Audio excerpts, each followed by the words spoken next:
Hello everyone, my name is AZZATRU and welcome to another Star Wars Battlefront video. I'll be bringing you the most comprehensive breakdown of the gameplay demo we received of Star Wars Battlefront at E3, so let's get into this. So we can start off the gameplay demo with a quick look at the first weapon, the first person's perspective, and I must say I really like the HUD. It's quite minimalistic and everything's quite out of the way. It really does look pretty cool. Each of the players have game tags over them and their health, so it's going to be pretty easy to see your teammates and enemies, and of course objectives are labelled around the HUD depending whereabouts they are in relativeness to your location. All of this is pre-alpha gameplay, so some textures may not look perfect as of yet. Now, the health bar is only indicated when you're actually being injured at the bottom of the screen, which is pretty cool. Now, if you look at the HUD on the right hand side, you can definitely tell that you'll be able to use grenades and certain abilities. Moving on to the next shot, we can actually zoom in on certain rifles with scope. So certain weapons actually have sort of ADS, but it's just really a scoping, and obviously there's different optics. On to the next slide, we can see Star Destroyers in the background and rebel ships, and these may come into play actually in the game, which is pretty cool. Turrets can be destroyed just like the previous Battlefront games. There is a lot of focus on destruction within this game. Now, this is you playing as a stormtrooper, and as you can see, the weapons are slightly different, the HUD is slightly different, and of course the characters are very different. Now, the grenades are going to vary throughout the game, so there will be ones to unlock, there will be ones specific for certain classes, for example, and of course you are attacking an objective.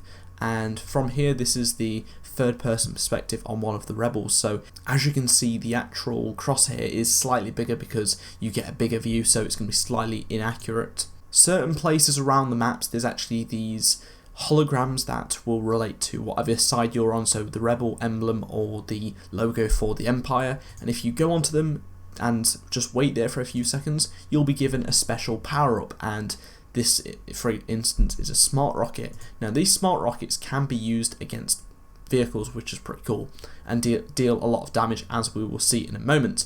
Now, this is when you're actually using a jetpack. Jetpacks have a big part of this game, so you can see in the distance the ion cannon and the base, so you can basically quickly maneuver with this jetpack.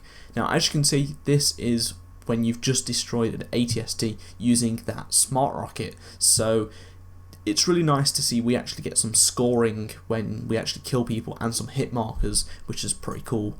And this is sort of like arming a, it's not really, it reminds me of the MCOMs in Battlefield, but it's not, it's some sort of radar or possibly a bomb, I'm not 100% sure, we haven't saw it blow up. Now, this is a view from the ATST, and basically there are multiple views depending what weapons you use, which is pretty cool.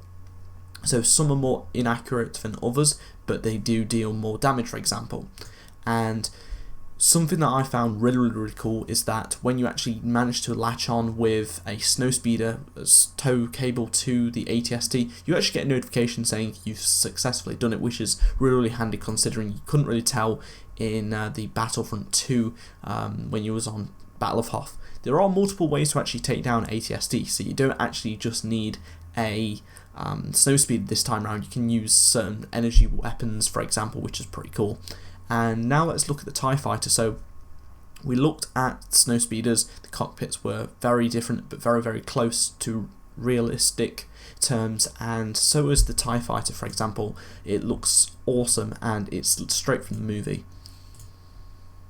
Now, in this screenshot you can see jetpacks again and multiple things being used, and look at the different variety in species for the rebels. It's really cool to see that various species are throughout the gameplay trailer.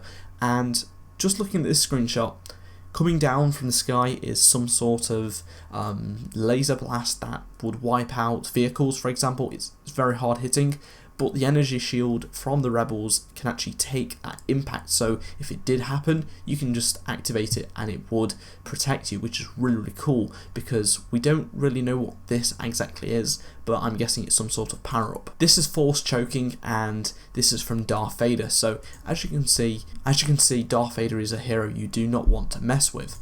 Moving on to probably the last screenshot, we see Luke Skywalker, and basically this just shows that the heroes are going to be playing a big part of the game, but obviously only one person can be one at a time, and players get multiple abilities. I really like the HUD that it tells you how much you've got left on the right hand side instead of having it typically in the left hand side with ammo in some games.